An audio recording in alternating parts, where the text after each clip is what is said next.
Special item ഉണ്ട് ഇതില്. പോത്തുംകാലാണ്. പോത്തുംകാലിന്റെ soup ഉണ്ടാക്കിയാണ് ഉമ്മ. ഓക്കെ, ഇതിപ്പോ 2 ദിവസമായിട്ട് ഞങ്ങൾ കുടിക്കുന്നു. നല്ല കപ്പ രാവിലെ ചായന്റെ ഒപ്പം തന്നെ പോളിയും പുട്ടൊക്കെ ഉണ്ടാകുമ്പോൾ ബീഫ് കറി ഉണ്ടാകുമ്പോൾ ചായ ഉണ്ടാവും, ഇതൊരു ഗ്ലാസ് ഉണ്ടാവും.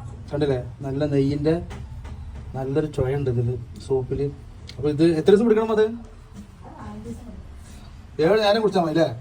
നല്ല എല്ലാണ്. കണ്ട എല്ല് മുന്നിട്ട് വേറിട്ട് കണ്ടില്ല ഇത് സ്മെല്ല്. ഇതിനെന്തൊക്കെ ചേർത്തിക്കണത് ഇപ്പോ?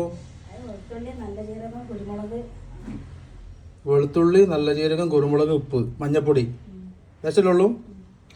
അപ്പോൾ ഇത് 2 ദിവസം കൂടി കഴിഞ്ഞാൽ നമുക്കിത് തിന്നാലല്ലേ കൊട്ടിയിട്ട്? വെള്ളം തിന്നാം. ഇതിൻ്റെ ഈ വെള്ളമാണ് പ്രധാനം കേട്ടോ. എല്ലിനും അതുപോലെ തന്നെ ശരീരത്തിനൊക്കെ വളരെ നല്ലതാണ്. കാലുവേദന, കൈമുട്ട് വേദന, നട്ടെല്ല് വേദന, അതുപോലെ തന്നെ ശരീരത്തിന് മുട്ടുവേദന, തള്ളവിരൽ വേദന, കണ്ണുവേദന, ചെവി വേദന, ശരീരത്തിലെ എല്ലാ വേദനകൾക്കും ബെസ്റ്റാണ്. എല്ലാവരും ഓരോ ഗ്ലാസ് ഡെയിലി കുടിക്കുക. ഞങ്ങൾ അതിൻ്റെ ഉള്ളിൽ ഇനി മഞ്ഞപ്പൊടിയും മസാല കെട്ടിടായും എല്ലടക്കം തിന്നും. എല്ലൊന്നുമില്ല, എല്ലാം ഉള്ളിൽ സാധനം തിന്നും. ഓക്കെ, എല്ലൊന്നുമില്ല കേട്ടാ. അപ്പോൾ ഞങ്ങൾ കുടിക്കട്ടെ കേട്ടാ. നല്ല ടേസ്റ്റ് സാധനമാണ്. ഓക്കെ.